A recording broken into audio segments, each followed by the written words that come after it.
movies, and feelings. Pop, pop. Bring Your Own Popcorn is a podcast that dives into people and the movies who love them.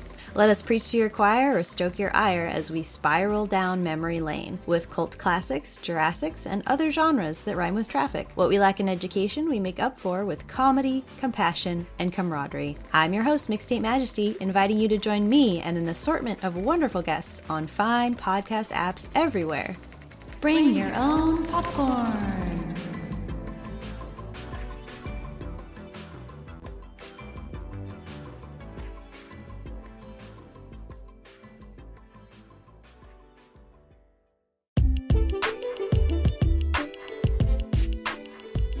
Hey guys, this is Ernie. We're going to get to the next segment in a few, but let me tell you about Dark Fate Creations, okay?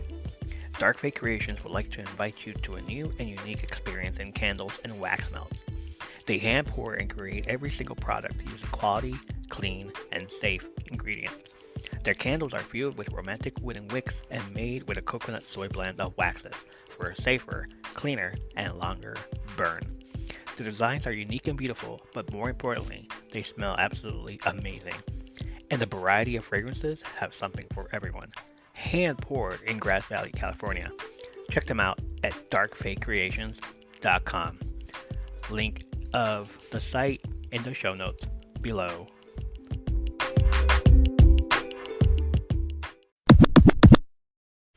And now for something completely different.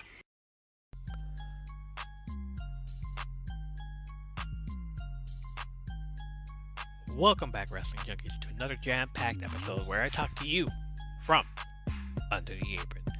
But as you heard at the start of the show, now for something completely different. I am your host, Ernie, and I think it's time for an episode 2 of Wrestling with Diabetes. Don't you think?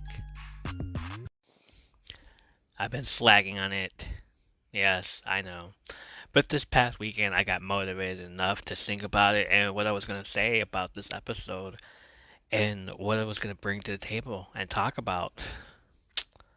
And I did say that episode 2 of this segment would be the one where if you were to listen to it, you would get queasy. So, if you are that kind of person that gets queasy and can't handle stuff like that, go ahead and skip this episode. TLDR, too long, didn't read. Just skip episode 2 and wait until I come out with episode 3 where I just talk about the aftermath. Yeah, that's right. The aftermath's coming. But before I can even tell you about what happened, I want to tell you about how the first episode of Wrestling with Diabetes did. So let's look at the analytics, shall we? First, we're up to 1,525 listeners. That means we're up 125 listeners, and last week is usually 100 listeners or 90 listeners or something like that. Well, now we're up 125 listeners. And within a week, I cannot. Wow, I'm like floored. I appreciate you all for sending it out to your friends. Even if you didn't, I appreciate you anyways. I too am hustling and posting content on Twitter, making friends, posting in other platforms, trying to get some side quests done. But we're up there, man. I'm like in disbelief about this. We're actually making it, guys. We're we're we're getting. How do I even say it? It's like you're hearing me just speechless. I don't know how to say this. Um, we're crawling up from under the apron.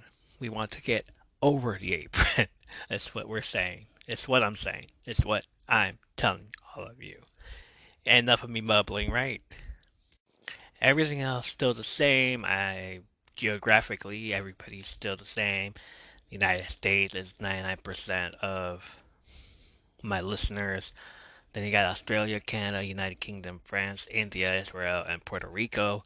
Shout out to everybody that's all over the country. I still calling myself worldwide. I got 89% male listening to us, 11% female. Thank you, ladies. I really appreciate it. You, the guys, also. Thanks, bros. My demographic is 95% 35 to 44 years old. That's really awesome. Really, really awesome. It's like I know who I'm aiming it for, and they're listening, and I appreciate it.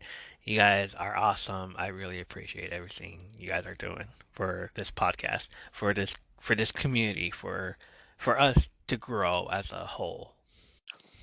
Um, Side quest. October's almost here. That means we have 3 more months until 2023, and it will be the podcast 1 year anniversary. But that's a different episode for a different day. The first episode of the season, Wrestling with Diabetes, did so well within the first few days going into a week, and I had about 14 downloads on it. And it's been a whole month, and I have about 45 downloads now on that episode. Yes, 45.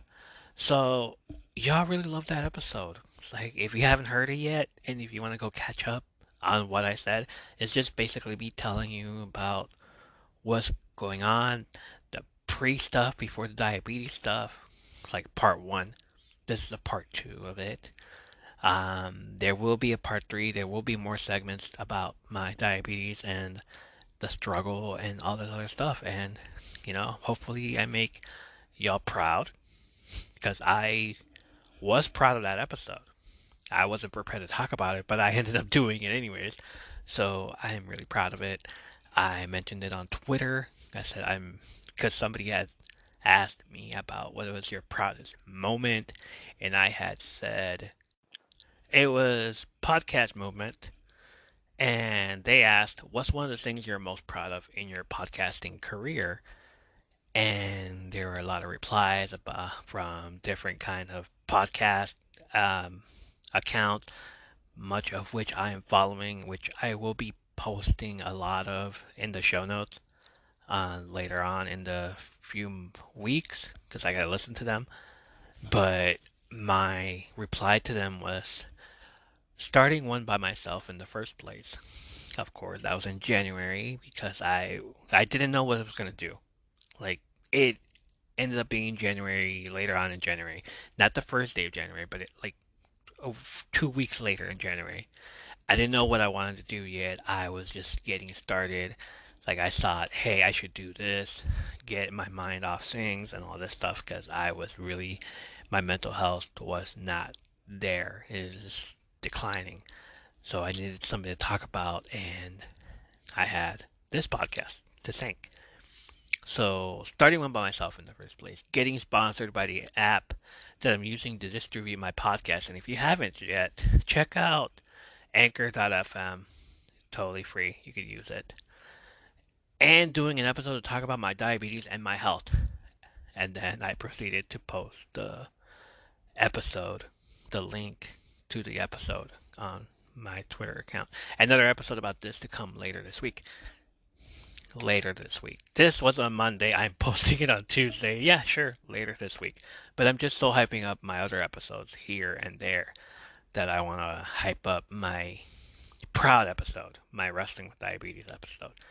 My very first episode of season one back in January is it's my proud moment too because it's my first one and I freaking finally did it. I posted it out there. But at the same time, that one has about 40, about 50 listeners, 50 listens. It's people are still listening to that. I don't know why. It's just so weird that I guess I do the same thing too, where if I see this new podcast, I go and listen to the first episode and see how much they progress from that very first episode to the latest episode. It's like, oh, okay, cool. Now they're talking about this. Now they have this kind of equipment. Now they come into their own. I'm the same way there. Like episode one through four, um, where cringy. They're a struggle for me, but I got it out there. So here I am talking to you guys about my struggles, and so it happens. And so here we are again, you know. And yeah, so that's what I posted on Twitter. That's who I posted it. More on that later about my tweets in a few. So I'd like to welcome you all to the second episode of the segment, Wrestling with Diabetes. Again, I'm not a doctor and I don't claim to be one, so whatever opinion I have, please consult your doctor first and, someone who's experienced about it. Not by me. Don't think I'm experienced. It just happened. I just so happened to kick his ass. Um, yeah. So let me go back a little bit. I did say there was a year that I would work out every single day, and then the pandemic happened in 2020. And that was just about the time my mental health started declining because I missed my friends, I missed work, I missed my coworkers, and I missed going to the gym after work. Like I would always do a post workout after working a lot at work. So it was my work was my workout already.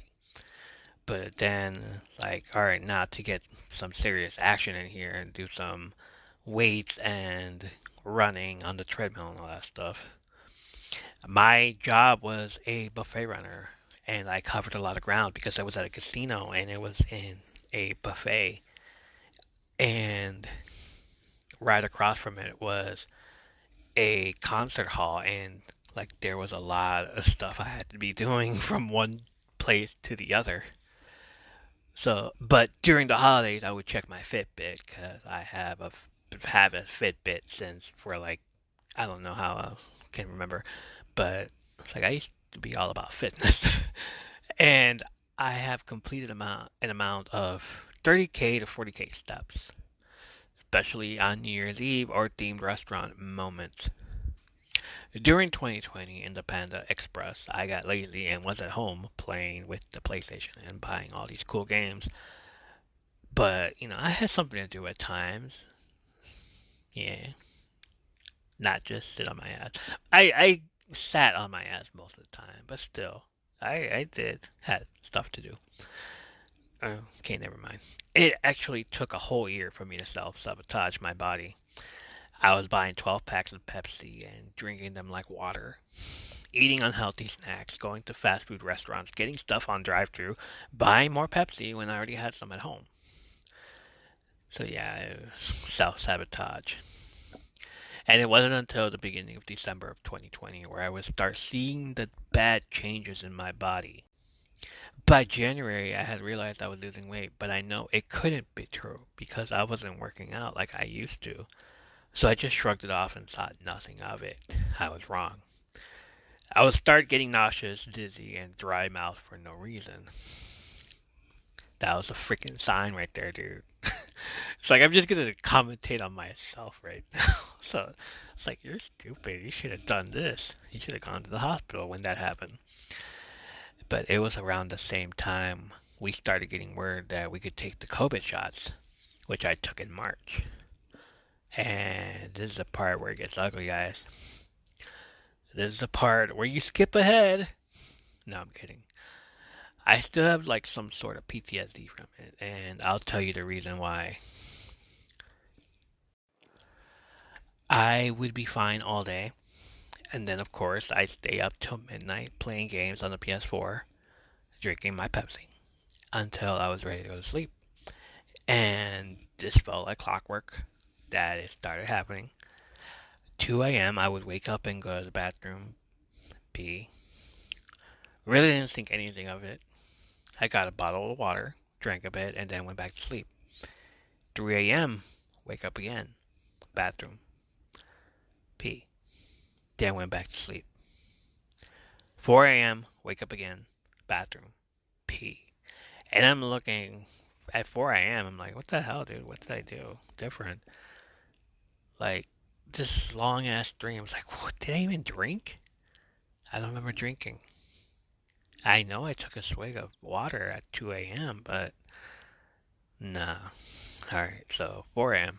Still there. It's like, damn, this is a long stream. Whatever. Didn't think anything of it. Again, just nothing is computing at all. Just not compute. 404 error. This was like clockwork for a few days until I just thought something was wrong. And finally I realized, oh shit, something's up. I shouldn't drink water later at night. Again. No, that wasn't it. But, that went through my mind, but, that wasn't it. And the fact that it was uncontrollable for me. Um, it was uncontrollable. I wasn't thinking of it at all. It was just like late at night, I would want to go to the bathroom, just like, what the fuck, dude? Why am I getting up so late at night? And by the end of March, I started dry heaving, or I would smell something gross and just feel like I would throw up, but nothing would come out. Nothing would come out yet. It's like it'd just be like dry heaving, but nothing yet, nothing. I would usually feel like my mouth was dry. My tongue had white, was coated white, I guess. I guess you could say it was coated white. Yeah, it was coated white. Look at myself in the mirror. I was like, why the fuck is my tongue white? Start looking, self-diagnosed myself. WebMD, like, yeah, drink more water. You're dehydrated. Okay, I drink more water then. Again, I don't. The freaking thought of diabetes wasn't crossing my mind at all at that moment. I would usually feel like my mouth was dry, and that was the reason. I started drinking water and alternating with a can of Pepsi. Like water all day and then a can of Pepsi at night once I'm done eating. Water all day, Pepsi at night. It worked.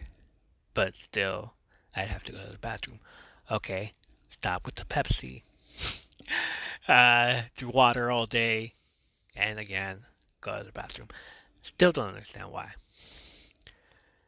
Um, at the time, I'd already taken the COVID shots, and all these conspiracy theories about it would pop up on the socials. Obviously, you couldn't go anywhere, you couldn't watch the news, you just couldn't be on a social site without Instagram, Facebook, all them sites without hearing. It's like, I'm not going to take the shot because of this. There, all this other shit. So, side effects, basically. People kept saying there's side effects. People made up side effects. Like, people kept saying, it's my body, my choice, all that shit. Yeah. So I immediately saw side effects also. I took the shot, and then all this started happening. No, all this was already happening to me. I just didn't realize it, and I took the shot, but I kept thinking that was happening. Something was happening to my body, and I couldn't place it.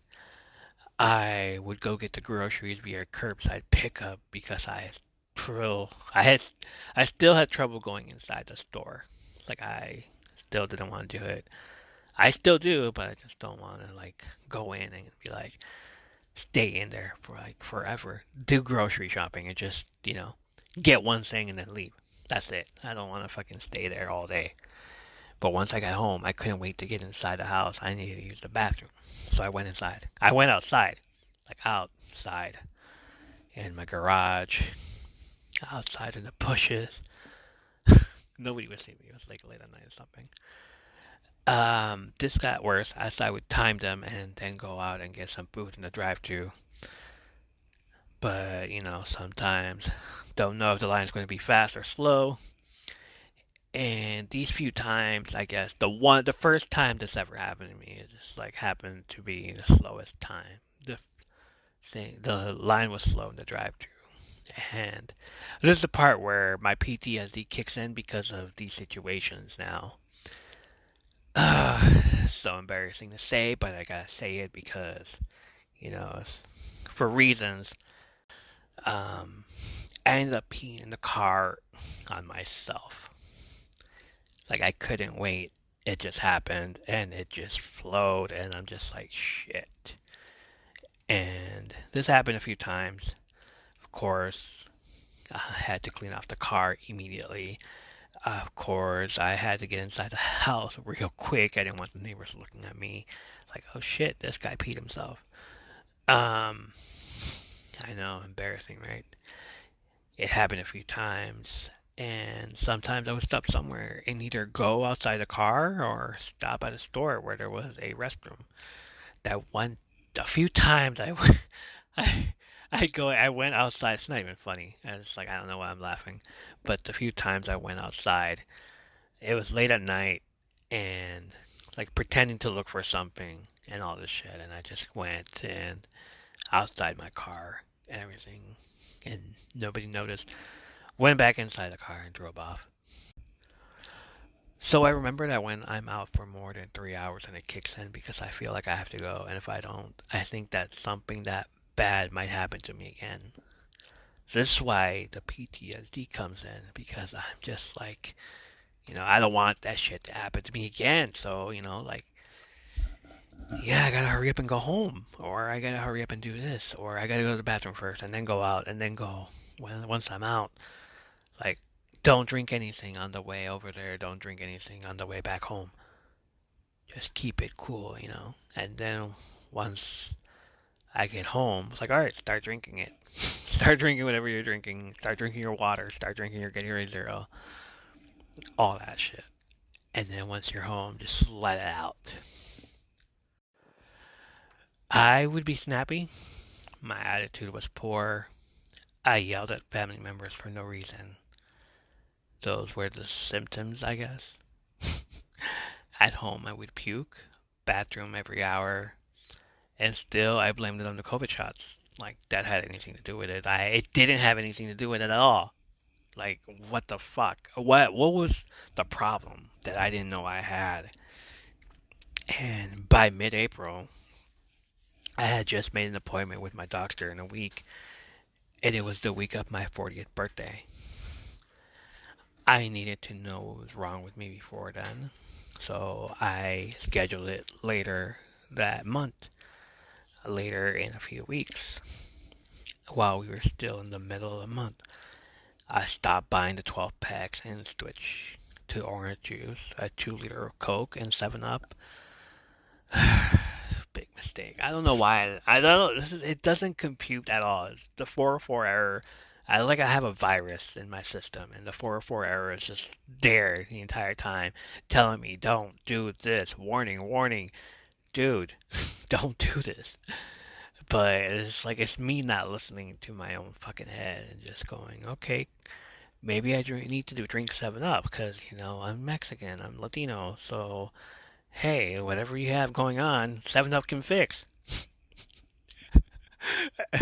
Or a 2 liter of Coke? No. Or an orange juice? No. I'm just sick? No. You're fucked up. I apologize. But 2 or 3 days before I go to the hospital, I start having this nasty reaction. I start puking, and this time something did come out. It was invisible at first until I finally had a bag with me while I'm cleaning.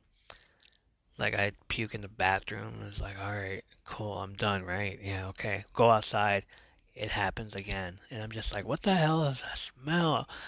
There was no smell at all. It's just me puking. And then I just blamed it on the smell. And um, when it was visible, it was dark and watery. So I immediately think it's the Coke. So I start drinking the orange juice, thinking it's gonna help me feel better. Nothing. It's still coming out bad. I'm not feeling good. I'm just like, this is disgusting. I'm throwing up more, and finally, I'm throwing up blood. Freaking, and I'm like looking at it like a red. What's that red stuff? Does not compute. Warning, dude. Warning. We are at DEFCON 4, my guy. My love? Sure, why not? My love. We're at DEFCON 4, my guy. Is there a DEFCON 4? I don't even know. DEFCON 1, 2, and 3, I guess. What is the biggest warning ever? It's telling me right there, dude, you're not good. You're not right. You're bleeding out of your fucking mouth. And I'm thinking, oh shit, I bit my tongue. Oh shit, I bit something. No, I am bleeding from inside my freaking body. You need to go now. And my mind's all like, you need to go. My fucking stubborn ass, it's all like, no, I don't want to go. We're good.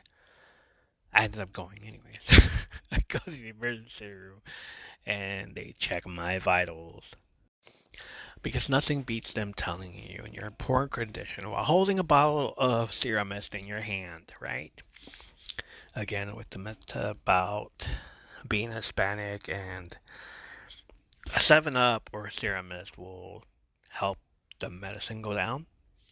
Spoonful of sugar will help the medicine go down. No. Freaking, not the medicine will help whatever is not making you feel good go down. It elevates. Whatever. That's a myth. Don't listen to it. Just sitting there with the Serum Mist and drinking it, and then the doctor sits me down and just flats out tells me that my A1C was 15.3. Yeah, pretty much. I'm gonna let you, take your jaw off the floor. But, hold that thought actually. With a blood sugar of over 700. You still there? Yeah? Yeah. Yeah, me. That was me. I don't know. I don't know either. I don't know how I'm still alive. I really don't. But I am. Of course, I'm sitting there not knowing what any of that means, so he just flat out tells me that I have diabetes. And that if I didn't show up that day, I would have gone into a diabetic coma. I would have died. I would have been sleeping with the fishes. That's what he said. Also breaks the news to me that I have DKA, which basically means diabetic ketoacidosis, which all the symptoms are everything I just described to you. Everything I just told you. Throw up, nausea, all that shit, DKA. That's what it is. He advises me to throw the bottle of Serum Mist away and that he will give me water. But I'm going to have to go to the ICU to get injected with insulin. And let me tell you. So I threw away the Serum Mist bottle. It was only $1 anyways. Fuck it, right? I threw away the bottle. And I was like, okay, cool. I have diabetes. I'm going to throw this away. In the garbage. I step out. They put me in this room. And I thought it was going to take like an hour or so. It's like, no big deal, dude. I'm sitting there with this thing on me. Injected in me. Getting drip, drip, drip. And I'm thinking, it's like, alright, cool. An hour later, they're just going to tell me, like, alright, you can go home, but you have diabetes, and we're going to have to give you medicine and all this other shit. No. They gave me about 4 bags of it. I waited in a room while SpongeBob SquarePants was playing a marathon. And I don't remember some of the episodes because I fell asleep. I passed out. I woke back up again, or they would come by in the room and wake me up again and be like, "You okay?" Like, oh shit, was that normal that I fell asleep? I don't know. 4 hours later, I get told that my numbers aren't going down fast enough. Were they supposed to go down fast enough? I was at 700. Were you waiting for me to be like, "Hey, you're going down to 300 right now in 4 hours"? No. So they're not going fast enough, and that I would have to go to the hospital for overnight care. Oh yeah, overnight care. That's pretty lovely. Hey, you found our YouTube channel all queued up. I'm Greg Dietz, and with me always is Maya Don Fisher. Hey, Maya, can you tell the fine folks what we do here? Sure, Greg. What we do here is we review movies and TV shows that are exclusive to streaming services, such as Disney Plus, HBO Max, Netflix, Amazon's Prime Video, Hulu, and others. Then, Greg and I have a discussion and break down what we liked or didn't like about the show or movie we watched, and we let you, the listener, know if it's worth investing your time in. You can listen to our fine podcast on any streaming service of your choice. You can listen to our podcast and other fine podcasts on the Nerdvana Network. Thanks for stopping by. Make sure you hit that subscribe button on your way out, and we'll see you next time. Take care, everybody. Hello, I'm Andy Martinez, host of Ride With Me, the Flat Iron podcast. I was given the idea from an uncle to start a podcast about the events that have occurred in my life. I was born into a negative environment and grew up being a shitty person. During my early 20s, I hooked up with an individual that was just as negative as my upbringing, that I thought it was normal, until it wasn't. In my mid-20s, karma came knocking on my door, and I started losing everything: my apartment, my car, my license, my freedom, and even almost my life. Depression hit hard. It wasn't until my kids were born that I realized that I had a purpose to live. So in 2010, I eliminated any and all negative people: baby's mama, friends, and even family. I was told that I beat the odds, so I share my stories to give hope to people that they too can beat the odds. Now I ride with friends, get it? Ride with me? And share their stories on how they turned a negative situation into a positive to live better lives. Thank you.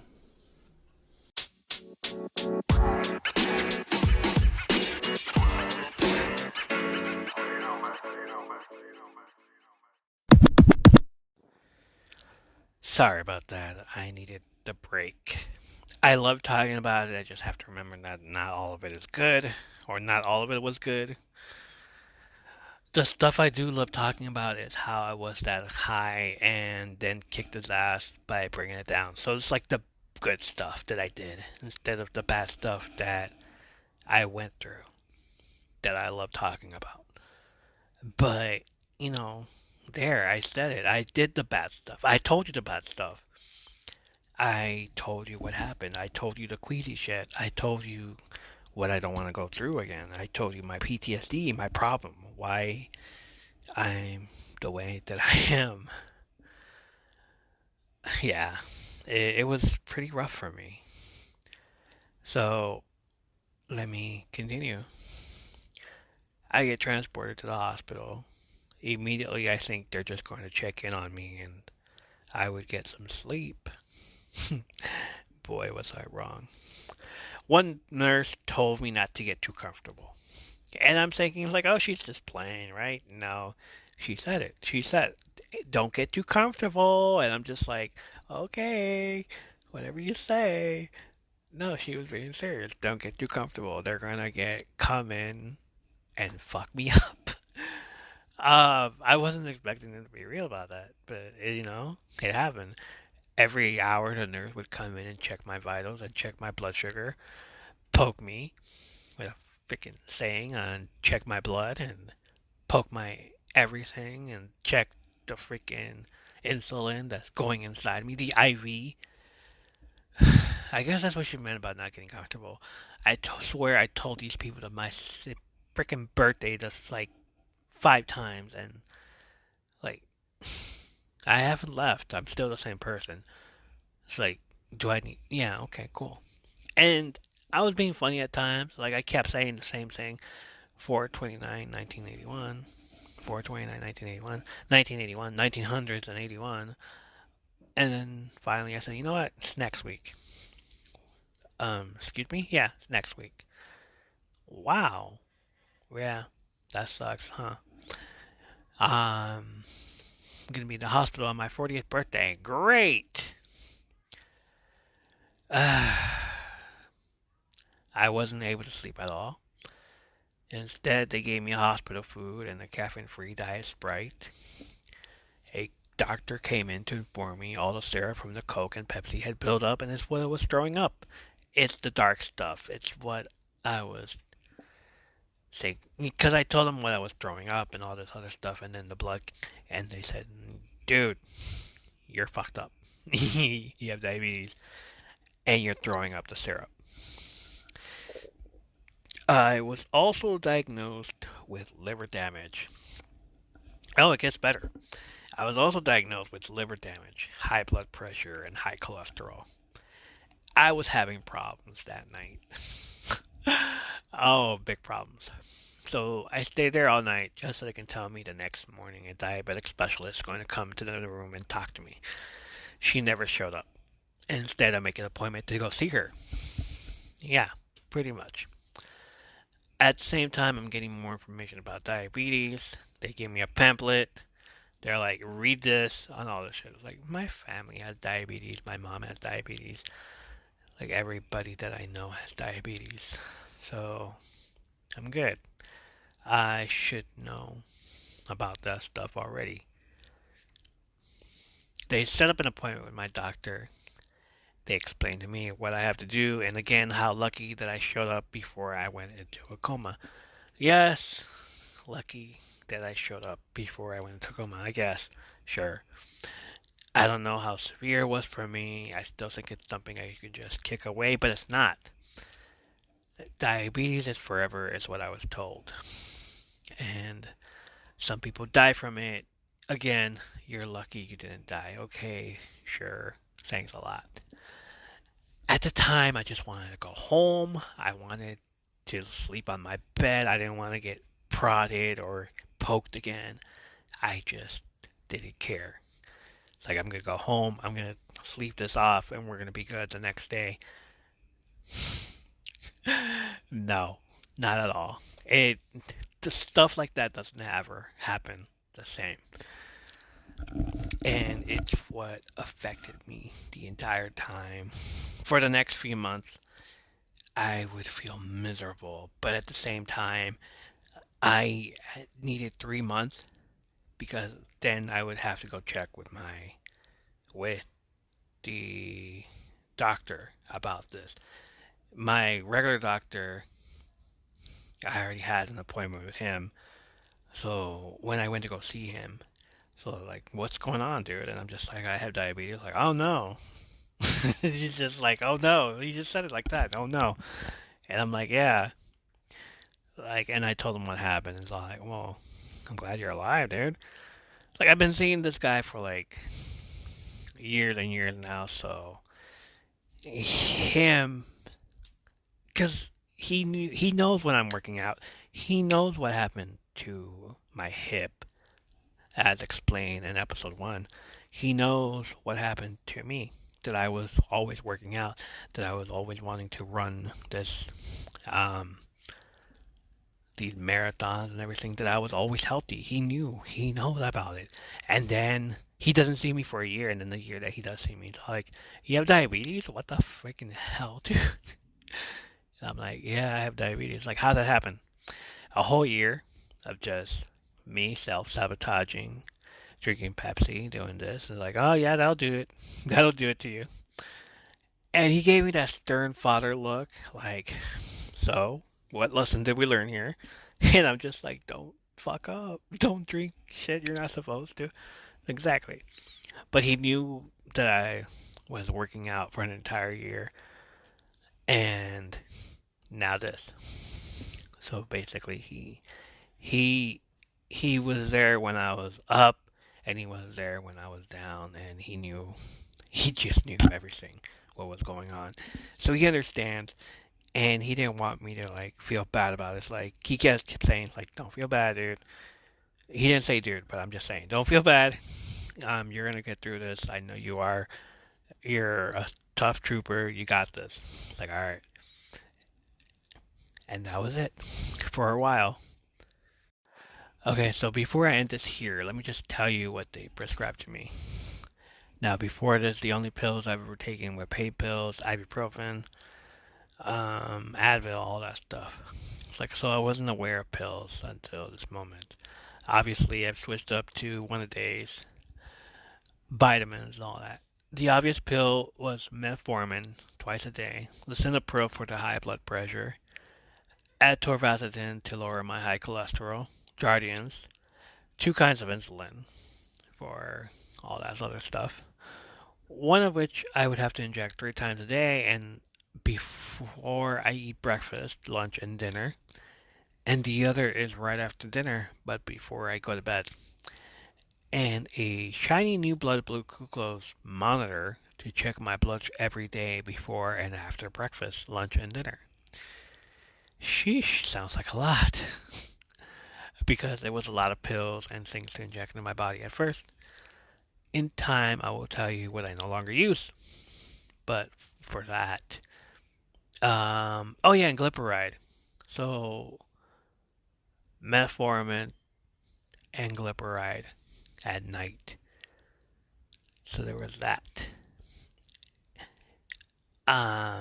Going back to that and thinking I would used to take this and do this, and now I only do this, really makes me think I've come a long way. And you can too. if you're listening. So, now that I've established the bad, nasty stuff, the next episode will eventually be about what happens next. What do we do with this information? How do we handle it? What did I learn and how did we get there?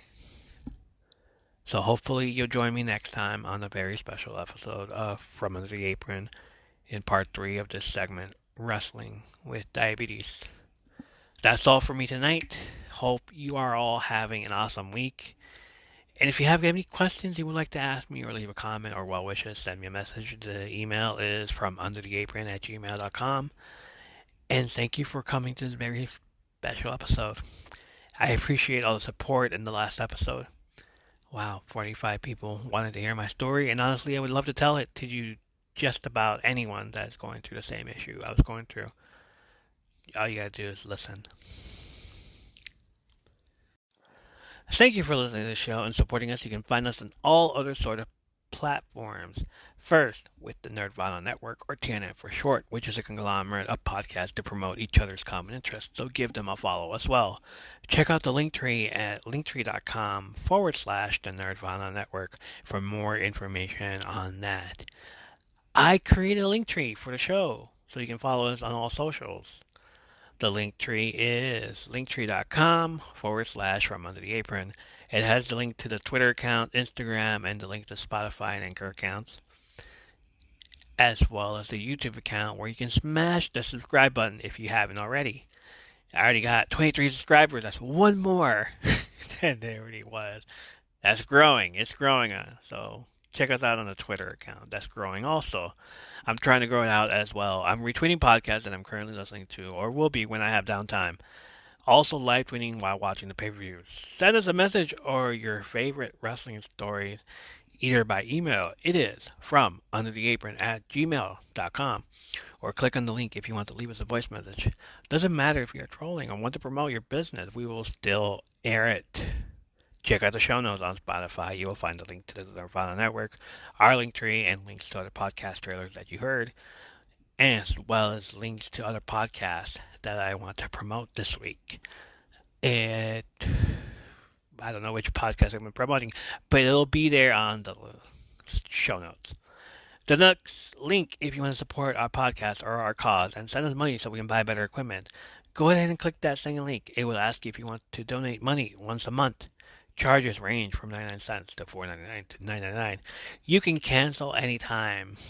So far, we have a few supporters, and I'm making it a habit for those few supporters to know any updates I make with the podcast or new episodes. They're kind of like VIP. They get the VIP treatment. And I always end the show with a question of the week. A few people answer it, but it's all good. I like to keep it open for anybody. I don't have any questions for this week, but if my wrestling junkies have a question for me, I would love to answer it. If you want me to watch an old pay-per-view show and just bring it up, email the question or the comment at FromUnderTheApron@gmail.com or the other socials, and I'll try my best to get to them and answer them here on the podcast. So, until next time, see you all very soon, and keep fighting.